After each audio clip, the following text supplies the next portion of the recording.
ஓம் ஸ்ரீ பிரித்யங்கரா தேவியே போற்றி போற்றி. நல்லதே நினைப்போம், நல்லதே நடக்கும். சக்தி பிரித்யங்கரா குழந்தைகளுக்கு இந்த தாயின் ஆசீர்வாதம் என்றுமே முழுமையாக கிடைக்கட்டும். தாயானவள் உன் குலதெய்வ வாக்கினை அல்லவா உனக்கு கொண்டு வந்திருக்கின்றேன். நீண்ட நாட்களுக்கு பிறகு உன்னுடைய குலதெய்வத்திடம் இருந்து உனக்கான நல்ல செய்தி ஒன்று வந்திருக்கிறது. என் தங்கமே, இந்த நல்ல நாளில் உன் குலதெய்வம் உனக்கு நல்ல வாக்கு தர வேண்டும் என்று நினைக்கிறார்கள். அதற்கு அவர்கள் தேர்ந்தெடுத்திருப்பது உன் தாயானவள் என்னைத்தான். என் தங்கமே, அவர்கள் உன்னிடத்தில் பேச வேண்டும் என்று நினைத்த விஷயம் உன்னுடைய வாழ்க்கை சம்பந்தமானதுதான், வேறெதுவும் கிடையாது. என் பிள்ளையே, நீ உன் வாழ்க்கையில் நடக்கின்ற ஒவ்வொரு நிகழ்வுகளையும் இந்த தாயானவள் நான் வந்து பார்ப்பதற்கு முன்பாக அவர்கள் பார்க்க தொடங்கி விடுகிறார்கள் அல்லவா?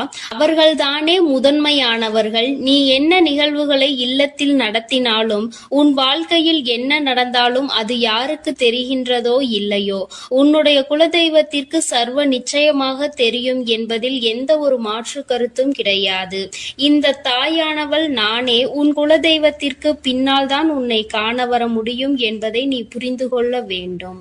உனக்கு என்ன கஷ்டம் வந்தாலும், உனக்கு என்ன பிரச்சனைகள் வந்தாலும், உன்னை தேடி முதலில் வருவது உன்னுடைய குலதெய்வம் என்பதில் எந்த ஒரு மாற்று கருத்தும் கிடையாது. என் தங்கமே, உன்னுடைய குலதெய்வம் உன் கஷ்டங்களை எல்லாம் முன்னின்று காண்கின்றார்கள். அவர்கள் தருகின்ற வாக்கினை ஒருபொழுதும் நீ தவறவிட்டு விடக்கூடாது. ஏனென்றால் என் பிள்ளையே, உன்னுடைய வாழ்க்கையில் நடக்க இருக்கின்ற எல்லா விஷயங்களையும் தெரிந்து வைத்திருப்பவர்கள் அவர்கள்தான். நிச்சயமாக உனக்கு அதற்கான நல்ல தீர்வினையும் கொண்டு வந்து சேர்ப்பார்கள் என்பதில் எந்த ஒரு சந்தேகமும் வேண்டாம். உன்னுடைய பிரச்சனைகளுக்கெல்லாம் முதலில் தீர்வு அவர்களிடம்தான் அதிகமாக இருக்கும். அவர்கள் சொல்கின்ற எல்லா விஷயங்களையும் உன் அம்மா நான் அப்படியே உன் வாழ்க்கையில் நடத்தி கொடுப்பேன்.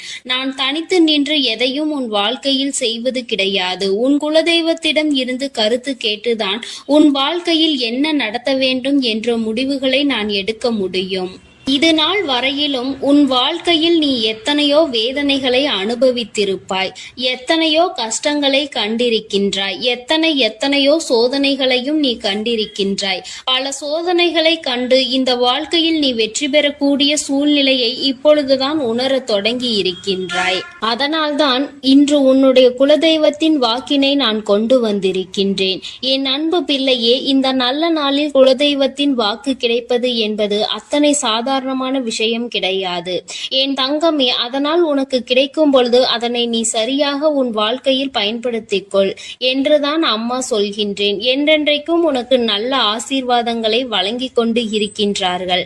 அவர்களை நீயே வேண்டாம் என்று தள்ளி நிற்க சொன்னாலும் அவர்கள் உன்னை விட்டு ஒரு அடி கூட விலகி நிற்பது இல்லை என்பதை நீ புரிந்து கொள்ள வேண்டும். என் தங்கமே, எல்லாவற்றிற்கும் முதன்மையாக இருக்கக்கூடிய உன் குலதெய்வம் இன்று உனக்கு தர வந்திருக்கின்ற இந்த வாக்கானது உன்னுடைய வாழ்க்கையில் அதிசக்தி வாய்ந்த வாக்காக இருக்கும். என் குழந்தையால் மறக்க முடியாத நல்ல வாக்காக இருக்கும். என் தங்கமே, நான் எப்பொழுதும் உன்னை தேடி வந்து உன்னோடு பேசிக் கொண்டிருப்பதை உன் குலதெய்வம் கண்டதினால்தான் என் மூலமாக உன்னிடத்தில் பேசுகிறார்கள். அதற்கும் என் பிள்ளைக்கு சந்தேகம் வரும் அல்லவா?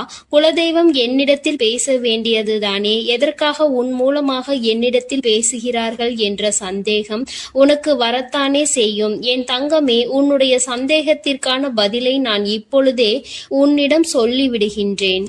நீ என்னோடு அதிக அன்போடு இருப்பதனால் என் மூலமாக உன்னை காண வந்திருக்கின்றார்கள்.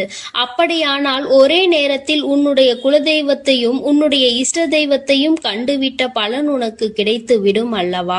என் தங்கமே, இந்த தாயானவள் உன் வாழ்க்கையில் எந்த அளவிற்கு இடத்தை பிடித்திருக்கிறேன் என்பது நான் நன்கு உணர்ந்த விஷயம்தான். என் பிள்ளையே, நீண்ட நாளாக உன் தாயானவள் உன் வாழ்க்கையில் இருக்கின்ற ஒரு கஷ்டத்தை புரிந்துதான் அதற்கான தீர்வினை கொடுப்பதற்காக வந்திருக்கின்றேன். இனி இந்த வாழ்க்கையில் உனக்கு நல்லது நடக்கும் என்பதை நீ முழுமையாக நம்பிவிட்டாலே போதும். எல்லா கஷ்டங்களிலும் இருந்து உனக்கு நான் நிச்சயமாக ஒரு நல்ல நிலையை கொடுப்பேன். இதில் எந்த ஒரு மாற்று கருத்தும் கிடையாது. எல்லா சூழ்நிலைகளும் உன் வாழ்க்கையில் மாறிவிடும். குலதெய்வம் இன்று உனக்கு தருகின்ற வாக்கினை சரியாக கேட்டுக்கொள். அதை உன்னுடைய மனதிற்குள் நீ பதிய வைத்துக்கொள். என் குழந்தையே, உன் குலதெய்வம் உன்னிடத்தில் சொல்கின்ற முக்கியமான முக்கியமான விஷயம், உன் வாழ்க்கையில் பல மாற்றங்கள் ஏற்பட போகிறது என்றுதான் சொல்கின்றார்கள். ஒரு கஷ்டத்தில் இருந்து நீ மீண்டு வரப் போகின்றாய். உன்னை கை நீட்டி பேசிய ஒருவர் உன்னிடத்தில் மன்னிப்பு கேட்கப் போகின்றார். உன் மனதினை காயப்படுத்திய ஒருவர் இன்று வேதனைப்பட்டு கொண்டிருக்கிறார். குலதெய்வத்தின் முன்னால் நின்று யாரெல்லாம் உன்னை சபித்தார்களோ அவர்கள் வாழ்க்கை கேள்விக்குறியாக மாறி நின்று கொண்டிருக்கிறது. இப்படி ஒவ்வொருவரும் அவர்கள் வாழ்க்கையில் செய்திருக்கின்ற விஷயங்களை கண்டு மனம் வேதனை பட போகின்றார்கள். உனக்கு வாழ்க்கையில் கஷ்டம் வந்துவிட்டது என்று எண்ணி வருத்தப்படாமல், என் பிள்ளையே, இனி உன் வாழ்க்கையில் நடப்பது எல்லாமே உன் சந்தோஷத்தை மட்டுமே அடிப்படையாக கொண்டது என்பதை நீ புரிந்து கொண்டால் போதும். என் பிள்ளையே, இந்த வாழ்க்கை உனக்கு கொடுத்தது எல்லாமே இனி உன்னுடைய மனநிலையில் சந்தோஷத்தை கொண்டு வந்து கொடுக்கும் என்பதை நீ புரிந்து கொண்டால் போதும். எல்லோரும் ஒரு நாள் இந்த தாயானவள் என்னுடைய வாழ்க்கையில் என்ன நடத்தி கொடுத்தாள் என்று நிச்சயமாக யோசிக்கின்றபடி உன் வாழ்க்கையில் அம்மா நிச்சயமாக நல்ல விஷயத்தை நடத்தி கொடுப்பேன் என்பதை நீ புரிந்து கொண்டால் போதும். இப்பொழுதெல்லாம் இந்த வாழ்க்கையில் நீ பட்ட கஷ்டங்களுக்காக வேதனைப்பட்டு நின்றாயோ, அந்த நேரத்தில் எல்லாம் உன் குலதெய்வமும் உன் தாயானவள் நானும் உன்னை காக்க வந்திருக்கிறோம் என்பதை ஒரு நாளும் நீ மறந்துவிடக் கூடாது. ஒரு விஷயம் தவறு என்று தெரிந்துவிட்டால் அதை ஒரு நாளும் என் பிள்ளை நீ செய்ய துணியாதே. அதே நேரத்தில் ஒரு விஷயத்தை செய்யும் பொழுது அது உனக்கு சரி என்று தோன்றிவிட்டது என்றால் யார் சொன்னாலும் அதன் பிறகு அதை நீ நிறுத்தி விடாதே. நல்லபடியாக அதை செய்து நீ வெற்றி பெறுவதற்கான முயற்சிகளை எடுத்துக்கொள்ள வேண்டுமே தவிர ஒரு நாளும் என் பிள்ளை இந்த வாழ்க்கையில் நீ அடைய நினைக்கின்ற விஷயங்களை அடையாமல் விட்டுவிடக் கூடாது. உன்னுடைய முயற்சி இந்த வாழ்க்கையில் அதிகம் இருப்பது போல இனி உன் வாழ்க்கையில் நடப்பது எல்லாமே உன் சந்தோஷத்தை மட்டுமே அடிப்படையாக கொண்டது என்பதனை நீ புரிந்து நடந்து கொள்ள வேண்டும். உனக்கு என்றென்றைக்கும் உன்னுடைய குலதெய்வம் துணை இருக்கின்றது என்பதை புரிந்து கொண்டு உனக்கு என்னாலும் இந்த தாயானவளினுடைய ஆசீர்வாதங்கள் இருக்கும் என்பதை நினைவில் வைத்துக் கொண்டு நீ செய்ய நினைக்கின்ற விஷயங்கள் எல்லாவற்றையும் சரியாக செய்து கொண்டு இருக்க வேண்டும். என் தங்கமே, என்றெல்லாம் இந்த தாயானவள் உன் வாழ்க்கையில் வருகின்றாரோ என் தங்கமே, என்றெல்லாம் இந்த தாயானவள் உன் வாழ்க்கையில் வருகின்றாளோ அன்றெல்லாம் என் கூட உன்னை காண உன் குலதெய்வமும் வருகிறார் என்பதை நீ மறந்துவிடக் கூடாது. என் பிள்ளையே, எந்த விஷயங்களை உன் வாழ்க்கையில் செய்வதாக இருந்தாலும் நாங்கள் இருவரும் கலந்து ஆலோசித்துதான் உனக்கு செயல்படுத்துவோம் என்பதையும் நீ நினைவில் வைத்துக் கொள்ள வேண்டும். என் பிள்ளையே, நீ கேட்பதை தெளிவாக கேட்க வேண்டும். அப்பொழுதுதான் உனக்கு கொடுக்கின்ற தெய்வங்களும் எதையும் யோசிக்காமல் கொடுக்கும் என்பதை நீ புரிந்து கொள்வாய். எதையும் கண்மூடித்தனமாக உனக்கு கிடைக்க வேண்டும் என்று நீ நினைத்து கொண்டிருந்தால் நிச்சயமாக அது உன்னை வந்து சேராது. உனக்கு பிறகு அதனால் நீ படுகின்ற கஷ்டங்களை நாங்கள் வேடிக்கை பார்க்க முடியாது. எதை கொடுக்க வேண்டுமோ அதை சர்வ நிச்சயமாக உனக்கு நாங்களே தேடி வந்து கொடுப்போம் என்பதில் எந்த ஒரு மாற்று கருத்தும் கிடையாது. என் தங்கமே, இந்த வாழ்க்கையில் உனக்கு நடந்துவிட்ட எல்லா விஷயங்களிலும் இருந்து நீ நல்லபடியாக மீண்டு வரப் போகின்றாய். அவர் உன் வாழ்க்கையில் உனக்கு கஷ்டங்களை கொடுக்கிறார் என்று நீ நினைத்து விடாதே. அவர்கள் நிச்சயமாக உன்னை நினைத்து வருத்தப்படதான் செய்கின்றார்கள். உனக்கு நல்ல நேரம் ஆரம்பித்து விட்டது என்பதை தான் உன் குலதெய்வம் இன்று நான் உன்னிடத்தில் சொல்ல வந்தேன். இனி எந்த சூழ்நிலையிலும் நீ கவலைப்படாமல் இரு. நான் உன் வாழ்க்கையை உயர்நிலைக்கு கொண்டு செல்ல போகின்றேன். என் குழந்தையே, உன் குலதெய்வ வாக்கினை நீ கேட்டுவிட்டாய் அல்லவா? உன்னோடு இருந்து உன் வாழ்க்கையை உயர்த்துவதற்காக அவர்கள் வந்திருக்கின்றார்கள். இனி ஒருபோதும் என் பிள்ளை நீ தடம் புரண்டு சென்று விடாதே. நல்லது நடக்கின்ற நேரத்தில் உன் குலதெய்வம் உன்னை காண வந்திருக்கிறது என்றால் என் பிள்ளையே, இனி இந்த வாழ்க்கையில் என்றென்றைக்கும் உனக்கு சந்தோஷம் மட்டுமே நிலைத்திருக்க போகிறது என்பதை நீ புரிந்து கொண்டு விட்டால் போதும். என் அன்பு பிள்ளைக்கு இந்த தாயானவளினுடைய ஆசீர்வாதங்களும் உன் குலதெய்வத்தினுடைய ஆசீர்வாதங்களும் எப்பொழுதும் முழுமையாக கிடைக்கும். என் தங்கமே, அதனால் நீ எதற்காகவும் கலங்காதே, எதை நினைத்தும் வருந்தாதே. நீ நல்லதையே நினைத்தால் உன் வாழ்வில் எல்லாம் உனக்கு நல்லதாக மட்டுமே நடக்கும். என் அன்பு பிள்ளையே, உன்னை கண்ணீர் சிந்த வைத்தவர்கள் கண்கலங்கி நிற்கப் போகின்றார்கள். என் தங்கமே, இன்று இந்த தாயானவள் உன்னுடைய குலதெய்வ வாக்கினை கொண்டு வந்திருக்கின்றேன். குலதெய்வ வாக்கை தவிர்த்து விடாதே. ஏனென்றால் உன்னுடைய மிகப்பெரிய கேள்விக்கு உன் குலதெய்வத்திடம் இருந்து உனக்கு பதில் வந்திருக்கின்றது. என் தங்கமே, இன்று இந்த தாயானவள் உன்னை தேடி வந்து உனக்கான நல்ல வாக்கினை கொண்டு வந்ததற்கு மிகவும் முக்கியமான காரணம் என்ன தெரியுமா? என் பிள்ளைக்கு மனதில் இருக்கின்ற ஒரு மிகப்பெரிய குழப்பத்திற்கு தீர்வினை கொண்டு வந்து சேர்க்க வேண்டும் என்பதுதான். நான் இங்கே கண்ணீர் சிந்துகிறேன், யாருக்கும் எந்த துரோகத்தையும் செய்யாமல். ஆனால் என்னை கண்ணீர் சிந்த வைத்தவர்கள், என்னை மனம் வருந்த வைத்தவர்கள் அங்கே நிம்மதியாக இருப்பதற்கு என்ன காரணம் தாயே என்று என் பிள்ளை நீ என்னை பார்த்து கேட்கின்றாய் அல்லவா? இந்த கேள்விக்கு உனக்கு நான் பதில் கொடுக்க வேண்டும் அல்லவா? என் குழந்தையே, நீ எத்தனையோ கண்ணீர் சிந்தினாய். சரி, நீ இப்படி கண்ணீர் சிந்துவதற்கு யார் காரணம் என்று ஒரு நொடி உணர்ந்து பார்த்தாயா? உண்மையாகவே நீ இப்பொழுது சிந்திய இந்த கண்ணீருக்கு அவர்கள் உண்மையில் தகுதியுடையவர்கள் தானா? அவர்கள் பேச்சுக்கு நீ மதிப்பு கொடுத்தது நியாயம்தானா என்பதை முதலில் நீ தெளிவாக புரிந்து கொண்டிருந்தால் உனக்கே பாதி பதில் அப்பொழுதே கிடைத்திருக்கும். சரி, அவர்கள் சொல்வதை சொல்லிவிட்டார்கள், நீயும் அழுவதை அழுது விட்டாய். இப்பொழுது உன் குலதெய்வம் இதற்கு பதில் சொல்ல வந்ததற்கு காரணம் என்ன தெரியுமா? இது உன் குலதெய்வத்தின் வார்த்தைகளுக்கு உன் வாழ்க்கையில் இடம் கொடுக்க வேண்டிய காரியமாக மாறிவிட்டது. ஏனென்றால் இந்த பிரச்சனைகள் உன் குலத்தில் இருக்கின்ற பிள்ளைகளுக்கு இடையே ஆனது. குலதெய்வம் 2 பேருக்குமே தெய்வமாக உனக்கு இருக்கலாம், அவர்களுக்கு இல்லாமலும் போகலாம். ஆனால் உன் குலதெய்வம் அப்படி அல்ல. இருவருக்குமே உன் குலதெய்வம் ஒன்று என்பதனால் இப்பொழுது அவர்கள் இதற்கு பதில் தர வேண்டிய கட்டாயம் வந்துவிட்டது. நீ சிந்திய கண்ணீர் அவர்கள் மனதை அல்லவா ரணமாக்கி விட்டது. நீ தேவையோடுதான் கண்ணீர் சிந்தினாய், தேவையில்லாமல் கண்ணீர் சிந்தவில்லை. இதுவெல்லாம் அவர்களுக்கு நன்றாக தெரியும். என் குழந்தையே, நீ தவறுகள் செய்திருந்தாலும் சரி, தவறுகள் செய்யாவிட்டாலும் சரி, அதற்கு என்ன விஷயங்கள் என்ன காரணங்களாக உன் வாழ்க்கையில் வந்தாலும் அதை நீ சரியான கோணத்தில் எதிர்கொண்டு இருக்க வேண்டுமே தவிர ஒருபொழுதும் அழுது உன்னுடைய நிலையில் இருந்து நீ இறங்கி வந்திருக்க கூடாது. என் குழந்தையே, நீயாகவே உன்னுடைய நிலையில் இருந்து இறங்கி வந்ததனால் இன்று உனக்கு இருக்கின்ற கஷ்டங்கள் ஏராளமாகிவிட்டது. நீ இந்த நிலையில் இருக்க வேண்டும் என்று எண்ணி அவர்கள் இந்த காரியங்களை செய்தார்கள். இப்பொழுது சந்தோஷமாக அவர்கள் இருக்கின்றார்கள். அவர்களுக்கு சந்தோஷத்தை கொடுத்துவிட்டு நீ இங்கே வேதனைப்பட்டு கொண்டிருக்கிறாய் என்றுதான் உன்னுடைய குலதெய்வம் சொல்கின்றார்கள். அது மட்டும் அல்லாமல் நீ இன்னமும் சில செயல்களை வேண்டாதவைகளாக செய்து கொண்டிருக்கிறாய் என்று அவர்கள் மனம் வருத்தப்படுகின்றார்கள். யாருக்கு என்ன பிரச்சனை என்றாலும் அதை இழுத்து உன் தலையில் போட்டுக்கொள்வதே மிகப்பெரிய வேதனைக்குரிய செயலாகும். அவர்கள் நினைக்கின்றார்கள் அடுத்தவர்கள் படுகின்ற கஷ்டங்களை பார்த்து மனம் இறங்குவதில் தவறில்லை. அதற்கு அவர்கள் உன்னிடத்தில் உதவிகள் கேட்டால் மட்டும்தானே செய்து கொடுக்க வேண்டும். மாறாக நீயாகவே உள்ளே நுழைந்து அவர்களுக்கு உதவுகிறேன் என்று சொல்லிவிட்டு நாளை உன்னுடைய கஷ்டங்களுக்கு யாரும் உனக்கு உதவிக்கு வராமல் நீ நிற்கும் பொழுது அது எத்தனை பெரிய வேதனையாக இருக்கும் என்பதை உன்னால் புரிந்து கொள்ள முடியும்.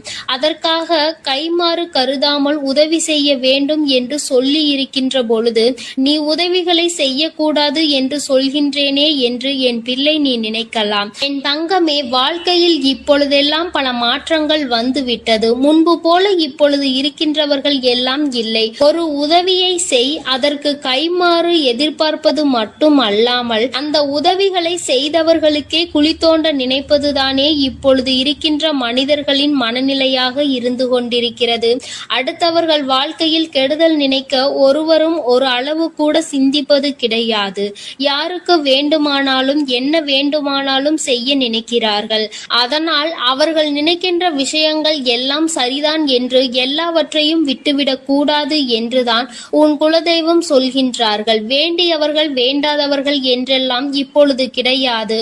உண்மையில் எவரினுடைய வார்த்தைகள் உனக்கு ஆறுதலையும் அன்பையும் கொடுக்கின்றதோ அவர்கள் மட்டுமே உனக்கு வேண்டிய வேண்டியவர்கள். உனக்கு யாருடைய வார்த்தைகள் உனக்கு வேதனைகளை அதிகமாக கொடுக்கின்றதோ அவர்கள் உனக்கு வேண்டாதவர்கள். இப்பொழுதெல்லாம் இப்படிதான் உனக்கு இருக்கின்ற உறவுகளை கணிக்க வேண்டுமே தவிர ஒருபொழுதும் நீ உறவுகள் என்று எண்ணி தேவையில்லாத நட்புகளை வளர்த்து கொள்ளாதே. என் பிள்ளையே, தெரியாதவர்கள் கூட ஓடி வந்து உதவிகளை செய்து கொடுத்து விடுவார்கள். தெரிந்தவர்கள் இங்கே உதவிகளை செய்வது கிடையாது. தெரிந்தவர்கள்தான் அடுத்தவர்களுக்கு உதவிகளை செய்தால் எங்கே அவர்கள் வாழ்க்கையில் முன்னேற்றம் வந்துவிடுமோ என்று எண்ணி அதை செய்ய மறுக்கின்றார்கள். என் தங்கமே, இதையெல்லாம் இனிமேல் உன் வாழ்க்கையில் நடக்க இருக்கின்ற விஷயங்கள். அதனை உனக்கு புரிய வைக்க வேண்டும். அதன் பிறகாவது என் பிள்ளை இந்த வாழ்க்கையில் என்ன நடந்து கொண்டிருக்கிறது என்பதை புரிந்து கொண்டு அதற்கு ஏற்றது போல நீ வாழவும் தொடங்கி விடுவாய். இனியும் இந்த சூழ்நிலைகள் இப்படியே இருக்கும் என்றால் நீ உன்னுடைய மனநிலையில் மாற்றங்களை கொண்டு வர வேண்டும். நான் இப்படிதான் இருப்பேன், இப்படிதான் வேதனையை அனுபவிப்பேன் என்றால் யாராலும் உன்னை எதுவும் செய்துவிட முடியாது அல்லவா? உன்னுடைய குலதெய்வம் அதை தான் சொல்லி அங்கே வேதனைப்பட்டு கொண்டிருக்கின்றார்கள். அதனால் என் குழந்தையே, இனி ஒருபொழுதும் இந்த வாழ்க்கையில் உனக்கு கிடைத்த கஷ்டங்களை எண்ணி வேதனைப்படாமல் இனி உன்னுடைய வாழ்க்கையில் உன்னை தூக்கி நடத்துகின்ற தெய்வமாக நான் இருப்பேன் என்பதை நீ மனதில் வைத்து கொண்டு உனக்கு செய்கின்ற விஷயங்களை எல்லாம் பார்த்து நீ கணக்கில் எடுத்துக்கொள்ள வேண்டாம்.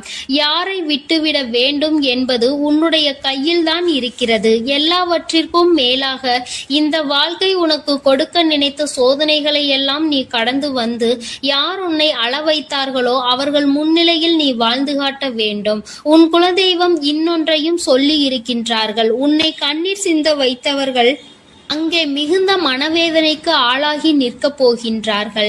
அடுத்தவர்களுக்கு வேதனையை கொடுப்பதற்கு முன்பாக சற்று சிந்தித்து இருந்தால் இன்று அவர்கள் நல்ல நிலைக்கு வந்திருப்பார்கள். ஆனால் அவர்கள் இன்று உன் குலதெய்வத்தின் கையால் தண்டனை பெறுவதற்கு தயாராக நிற்கின்றார்கள். இனியாவது இந்த வாழ்க்கையை பற்றிய கவலை மற்றவர்கள் மீது செலுத்தாமல் உனக்கு நல்லபடியாக இருக்கும் என்பதை நீ மனதார நம்பிவிட்டால் போதும்.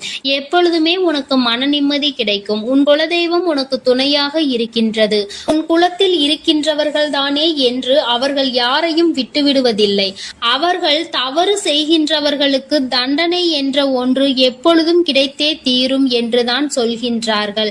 அந்த தண்டனையை அவர்கள் இந்த வாழ்க்கையில் அனுபவித்தே தீருவார்கள் என்பதிலும் எந்த மாற்று கருத்தும் கிடையாது. எதுவாக இருந்தாலும் இல்லையே, நீ மட்டும் மனதார எந்த துரோகத்தையும் செய்து விடாதே. இனி இந்த வாழ்க்கை உனக்கு நல்லதை கொடுக்க வேண்டும் என்றால் கெட்ட மனிதர்களிடம் இருந்து சற்று ஒதுங்கி இருக்க பழகிக்கொள். அவர்களை பற்றி தெளிவாக புரிந்து கொண்டு அவசரப்பட்டு நீ அழுது உன்னுடைய பலவீனத்தால் உன் சந்தோஷத்தை நீயே இழந்து விடாதே. என் அன்பு பிள்ளைக்கு இந்த தாயானவளினுடைய ஆசீர்வாதங்களும் உன் குலதெய்வத்தினுடைய ஆசீர்வாதங்களும் எப்பொழுதும் முழுமையாக கிடைக்கும். என் தங்கமே, அதனால் நீ எதற்காகவும் கலங்காதே, எதை நினைத்தும் வருந்தாதே. நீ நல்லதையே நினைத்தால் உன் வாழ்வில் எல்லாம் உனக்கு நல்லதாக மட்டுமே நடக்கும். என் அன்பு பிள்ளையே, இன்று உன்னுடைய குலதெய்வத்திடம் இருந்து ஒரு முக்கியமான செய்தியோடு வந்திருக்கிறேன். அவர் உன்னுடைய வாழ்க்கை சம்பந்தமான ஒரு செய்தியினை தான் கொண்டு வந்திருக்கிறார். என் தங்கமே, என் மூலமாக அதனை உனக்கு தெரிவிக்க வேண்டும் என்று அவர்கள் ஆசைப்படுகின்றார்கள். ஏனென்றால் இந்த வராகியாகிய என்னுடைய ஆசீர்வாதங்களும் என்னுடைய உதவியும் சேர்ந்து உனக்கு கிடைக்க வேண்டும் என்று அவர்கள் நினைக்கின்றார்கள். அதனால்தான் என் மூலமாக உனக்கு அதனை தெரிவிக்க நினைக்கின்றார்கள். என் குழந்தையே, உன்னுடைய வாழ்க்கை இன்றிருக்கின்ற சூழ்நிலையை பார்த்து அவர்கள் மிகுந்த மனவேதனை அடைகின்றார்கள். ஏனென்றால் தேவையில்லாத அர்த்தமில்லாத கோபங்களினால் உன்னுடைய வாழ்க்கை இன்று தலைகீழாக மாறி கிடக்கின்றது. உன்னுடைய உண்மையான அன்பினை ஏற்றுக்கொள்ள முடியாமல் அதற்கு மதிப்பு கொடுக்காமல் தேவையில்லாத கோபதாபங்களால் உன்னை பிரிந்து உன்னுடைய உறவுகள் இருந்து கொண்டிருக்கிறது. என் தங்கமே, உன்னுடைய குலதெய்வம் இவற்றை எல்லாம் பார்த்து கொண்டுதான் இருக்கிறது. அவர்களுக்கு தெரியும் அல்லவா யார் மீது தவறு இருக்கின்றது, யார் மீது தவறு இல்லை என்று. என் தங்கமே, உன் மீது தவறு இல்லை என்பதை அவர்கள் நன்றாக புரிந்து கொண்டுதான் இப்பொழுது உன்னோடு பேச, உனக்கு நல்ல வாக்கு கொடுக்க, உன் மனதிற்கு நல்ல ஆறுதல் கொடுக்க வந்திருக்கின்றார்கள். உன்னுடைய மனதில் இருக்கின்ற வேதனைகளை அவர்களை விட வேறு யாராலும் உணர்ந்து கொள்ள முடியாது. உன்னுடைய குலத்தினை காக்கின்ற தெய்வம் இன்று நீ உன்னுடைய குலத்தோடு ஒன்றுபட்டு இல்லாமல் பிரிவினையில் இருப்பதைக் கண்டு அவர்கள் சிறிது மனவேதனையில் இருந்து கொண்டுதான் இருக்கின்றார்கள். ஆனாலும் உன் மீது தவறு இல்லை, உன்னை சுற்றி இருப்பவர்கள் மீதுதான் தவறு இருக்கின்றது. நயவஞ்சகத்தால் உன்னை வீழ்த்த நினைத்தவர்களை தான் நீ விட்டு பிரிந்திருக்கிறாய் என்பதும் அவர்களுக்கு நன்றாக தெரியும். அதனால்தான் அந்த நயவஞ்சகர்களை விட்டு உன்னிடம் பேசுவதற்காக ஆசைப்படுகின்றார்கள். என் குழந்தையே, அவர்கள் சொன்னதை நான் உன்னிடம் சொல்கிறேன், கேள். என் பிள்ளையே, நீ உன்னுடைய வாழ்க்கையை நல்லபடியாக இந்த தாய் நான் உன்னுடைய குலதெய்வம் அமைத்து கொடுத்தபடி தான் வாழ வேண்டும் என்று ஆசைப்படுகின்றாய். ஆனால் உன்னை சுற்றி இருப்பவர்கள் உன்னை வாழ விடாமல் தடை செய்து கொண்டிருக்கின்றார்கள். நீ என்ன செய்தாலும் உனக்கு இடைஞ்சல்கள் தான் கொடுத்து கொண்டிருக்கின்றார்கள். அவர்கள் என்னை தான் வணங்குகிறார்கள். நான் அவர்களுக்கு நல்ல புத்தியை தான் கொடுத்தேன். ஆனால் அவர்கள் தீய வழியை தான் நாடி செல்கின்றார்கள். நான் எத்தனையோ முறை அவர்களை நல்வழிப்படுத்துவதற்கு பல வாய்ப்புகளை ஏற்படுத்தி கொடுத்து பார்த்தேன். ஆனாலும் அந்த வாய்ப்புகளை அவர்கள் சரியாக பயன்படுத்தி கொள்ளவில்லை. நீ என்ன சொல்வது, நான் என்ன கேட்பது என்பது போல நடந்து கொண்டிருக்கின்றார்கள். என் தங்கமே, உன்னுடைய குலதெய்வம் எனக்கே அவர்கள் இத்தனை மரியாதை தான் வைத்திருக்கிறார்கள் என்றால் உன்னை அவர்கள் எந்த அளவிற்கு நடத்துவார்கள் என்று எனக்கு புரிந்து கொள்ள முடிகிறது. அவர்களினுடைய மனநிலை, அவர்களினுடைய போக்கு எதுவும் உன் தாயானவள் எனக்கு பிடிக்கவில்லை. நான் அவர்களுக்கு கொடுத்த வாய்ப்பினை அவர்கள் தவற விட்டு விட்டார்கள். இனிமேல் நான் உன் குலத்தை காக்கின்ற தெய்வமான அவர்களுக்கான தண்டனையை நான் கொடுக்க வேண்டியதாக இருக்கின்றது. நான் சில தண்டனைகளை மறைமுகமாக கொடுத்து பார்த்தேன். ஆனால் அந்த தண்டனையை அவர்கள் கொஞ்சம் கூட மதிக்கவும் இல்லை. அந்த தவறுகளை திரும்ப திரும்ப செய்து கொண்டேதான் இருக்கின்றார்கள். அவர்கள் என்னவோ அவர்களுக்கு நடந்ததெல்லாம் ஒரு பெரிய விஷயமாக தெரியாதது போல நடந்து கொண்டு திரிகின்றார்கள். என் தங்கமே, நீ வேதனைப்படாதே. உன்னை சுற்றி உன்னை காயப்படுத்துபவர்களுக்கானது இனிமேல் அவர்கள் கைகளில் வந்து சேரும். நீ நன்றாக இருக்க மாட்டாய் என்று சொன்ன வாய் அவர்களே அழிக்க போகின்றார்கள். என் தங்கமே, நீ நினைக்கலாம் நம் குலதெய்வம் அவர்களுக்கு இது போன்ற வழிகளை செய்யக்கூடாது, அவர்களுக்கு இது போன்ற காயத்தினை ஏற்படுத்த கூடாது என்று நீ நினைக்கின்றாய். ஏனென்றால் உன்னுடைய மனது அத்தகைய நல்ல மனதல்லவா? எல்லோருக்குமே நல்லதை மட்டுமே செய்ய வேண்டும் என்று நினைத்தாய் அல்லவா? நீ நினைத்ததன் பலன்தான் இன்று அனுபவித்துக் கொண்டிருக்கிறாய். ஆனால் நீ நினைத்தது யாருக்காக என்பதை ஒரு முறை சிந்தித்திருக்க வேண்டும். நயவஞ்சக கூட்டம் சூழ்ச்சிகளினால் மற்றவர்களை வீழ்த்தி விடலாம் என்று நினைக்கின்ற கூட்டம். எத்தனை கஷ்டங்கள், எத்தனை சோதனைகளை கொடுத்தாலும் அதிலும் திருந்தாத கூட்டம். அவர்களுக்காக அல்லவா நீ உதவிகளை செய்ய நினைக்கின்றாய்? அவர்களுக்காகத்தானே இப்போது இறக்கப்படுகின்றாய்? நீ செய்த நன்றியை ஒரு சிறிதளவு கூட மதிக்காதவர்கள் நீ செய்த உதவியை ஒரு சிறு துளியேனும் மதிக்காமல் உனக்கு ஒரு சிறு துளி கூட நன்றி என்கின்ற உணர்வினை காட்டாமல் இருக்கின்றார்கள். எத்தனை செய்தாலும் இனியும் அவர்களுக்கு அந்த நன்றி இருக்க போவதில்லை.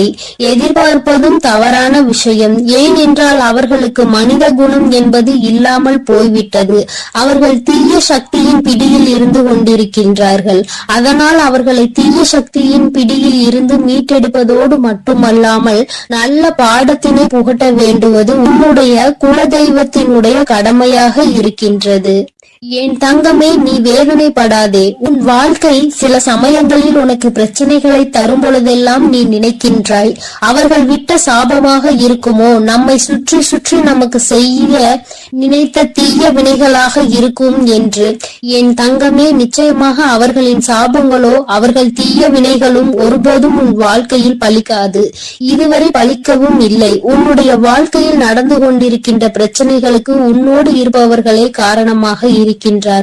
அர்த்தமற்ற கோபங்கள், தேவையில்லாமல் மற்றவர்களின் பேச்சை கேட்பது, இது போன்ற செயல்களால் உன்னுடைய உண்மையான அன்பினை வெறுத்து ஒதுக்கி இப்பொழுது வாழ வழியில்லாமல் தவித்து நின்று கொண்டிருக்கிறார்கள். உன்னை பிரிந்தவர்கள் நன்றாக இருக்கின்றார்கள் என்று நீ ஒருபோதும் எண்ணி விடாதே. நான் என் குழந்தையை வேதனைப்படுத்தியவர்களுக்கு நிச்சயமாக சந்தோஷத்தினை ஒருபோதும் வழங்கிவிட மாட்டேன். அது எத்தனை பெரிய தவறு என்பதை அவர்கள் நிச்சயமாக உணரும் வரை இந்த தாயானவள் அவர்களுக்கு பாடத்தினை புகட்டி கொண்டுதான் இருப்பேன். என் குழந்தையே, உன்னுடைய குலதெய்வமான நான் இனிமேல் உன் வாழ்க்கையில் நடக்கின்ற பல நல்ல நிகழ்வுகளுக்கு பொறுப்பெடுத்துக் கொள்கிறேன். நீ சந்தோஷமான மனநிலைக்கு மாறப் போகின்றாய். உனக்கு தீங்கு செய்ய நினைத்தவர்கள் அதற்கான பலனை அனுபவிக்க போகின்றார்கள். உன்னை விட்டு பிரிந்த வாழ்க்கை மீண்டும் உன்னிடமே வந்து சேரப் போகின்றது. நீ உனக்கு யாரெல்லாம் நல்லது செய்யவில்லை, உன்னை பழிவாங்க வேண்டும் என்று நினைத்தார்கள், உனக்கு தீங்கு செய்ய வேண்டும் என்று நினைத்தார்கள் என்று நினைக்கிறாயோ, அவர்களை எல்லாம் நினைப்பதை முதலில் நிறுத்திவிடு. அவர்களை எல்லாம் ஒரு ஆளாக நீ மதிக்கவே வேண்டிய அவசியம் இல்லை. உன் முன்னால் வந்து நின்றால் கூட யாரோ என்று கடந்து சென்று கொண்டே இரு. ஒருபோதும் அவர்களினுடைய உறவை நீ ஒட்டி கொள்ள வேண்டும் என்று நினைக்க தேவையில்லை. இந்த உறவு உன் வாழ்க்கை முழுவதும் தொடரப்போவதும் இல்லை. நிச்சயமாக ஏதாவது ஒரு இக்கட்டான கட்டத்தில் உன்னை யாரென்று தெரியாதது போல நடந்து கொள்வார்கள். நிறைய அதற்கான வாய்ப்புகள் இருக்கின்றது. இன்றிருக்கின்ற மனிதர்களின் மனநிலை எல்லாம் அப்படிதான் இருக்கிறது. எல்லாம் தனக்கு மட்டும்தான், வேறு யாருக்கும் எதுவும் கொடுக்க கூடாது என்ற எண்ணம் அவர்களுக்குள் இருக்கும் வரை அவர்கள் வாழ்க்கையில் ஒருபோதும் எந்த ஒரு முன்னேற்றத்தையும் கண்டுவிட முடியாது.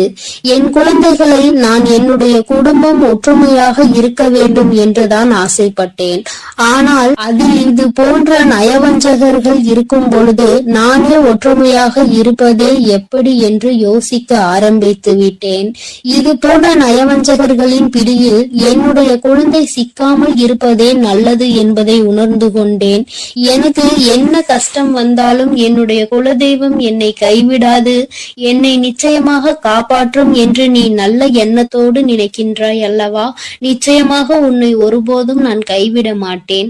அதே சமயத்தில் உன் குடும்பத்திலேயே இருப்பவரே அவருக்கு நல்லது செய்வேன் என்று நினைத்து கொண்டு அவர் மனதில் எந்த ஒரு நல்ல எண்ணங்களும் இல்லாமல், நேர்மை என்பது துளி கூட இல்லாமல் செயல்களை செய்து கொண்டு இருக்கும் பொழுது ஒருபோதும் என்னுடைய ஆசிகள் அவர்களுக்கு கிடைக்காது.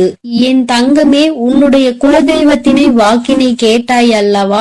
ஒருபோதும் உனக்கு நயவஞ்சகத்தை செய்பவர்கள், உனக்கு துரோகத்தை செய்ய நினைப்பவர்களுக்கு அவர்கள் ஒருபோதும் துணை போகவும் மாட்டார்கள். அவர்களுக்கு எந்த ஒரு நல்ல விஷயங்களையும் செய்து கொடுக்கவும் மாட்டார்கள். உன்னுடைய உண்மையான பக்திக்கு நிச்சயமாக அவர்கள் நல்ல பலனை கொடுப்பார்கள். அதனால் நீ துரோகிகளை நினைத்து வருத்தப்படாதே, அவர்களை நினைத்து வேதனைப்படாதே. என்ன வேண்டுமானாலும் அவர்கள் செய்துவிட்டு போகட்டும். உன்னுடைய குலதெய்வத்தோடு இந்த வராகியும் உனக்காக எப்பொழுதும் நிற்கும் பொழுது நீ எதற்காகவும் வருந்த கூடாது. அவரவர் செய்கின்ற காரியங்களுக்கான பலனை நிச்சயமாக அவரவர்களே அனுபவிப்பார்கள். அவை எல்லாம் இனி உன் கண் முன்னே நிகழும் என்பதில் எந்த ஒரு மாற்று கருத்தும் கிடையாது. தன்னுடைய வினையை தானே சுமந்துவிட்டு செல்லட்டும். நீ இது போன்ற மனிதர்கள் இடையே ஒருபோதும் பழக்கத்தை வைத்துக் கொள்ள வேண்டாம்.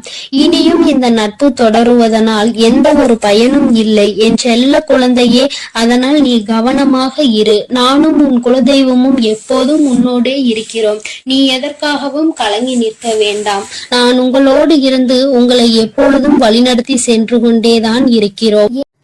என் அன்பு குழந்தைக்கு இந்த சக்தி பிரித்யங்கராவின் அன்பும் ஆசீர்வாதமும் முழுவதுமாக கிடைக்கும். ஓம் ஸ்ரீ பிரித்யங்கரா தேவியே போற்றி போற்றி. ஓம் ஸ்ரீ பிரித்யங்கரா தேவியே போற்றி போற்றி.